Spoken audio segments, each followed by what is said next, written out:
Milliy statistika qo'mitasida Favqulodda vaziyatlar vazirligi mas'ullari ishtirokida xodimlarning kutilmagan holatlarda to'g'ri va tezkor harakat qilish ko'nikmalarini mustahkamlashga qaratilgan o'quv-amaliy tadbir tashkil etildi. Tafsilotlar bilan muxbirimiz.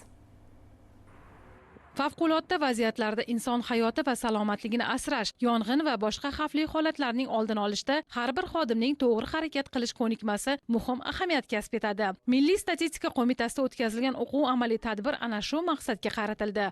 O'quv amaliy seminar jarayonida ularga favqulodda vaziyatlarda harakat qilish, o'zaro va bir-biriga yordam berish ko'nikmalarini hosil qilish va yong'in, zilzila, suv toshqinlari bilan bog'liq bo'lgan holatlarda birinchi yordam qoidalarini bilish bo'yicha nazariy bilimlar berildi va ularni amaliyotda qo'llash bo'yicha ko'nikmalar hosil qilindi.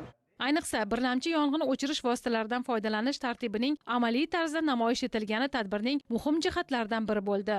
Sizlarga zilzila, yong'in xavfsizligi, turli tabiat ofatlari bo'yicha amaliy va nazariy ma'lumotlar berib o'tildi. Biz bularni ko'rib turibmiz. Mana bizga nimalar kerak, nima qilishimiz kerak, Favqulodda vaziyatlar vazirligi tomonidan hammasi bizga batafsil o'rgatildi. Binolarda qanday harakat qilish kerak, zilzila vaqtida yoki tashqarida yurgan vaqtimiz o't o'chirish, ognishtirlardan qanday foydalanish kerakligi haqida batafsil ma'lumotlar berildi. O'quv-amaliy tadbir xodimlarning xavfsizlik madaniyatini oshirish, favqulodda vaziyatlarga tayyorgarligini kuchaytirish hamda ish joyida xavfsiz muhitni ta'minlashga xizmat qildi.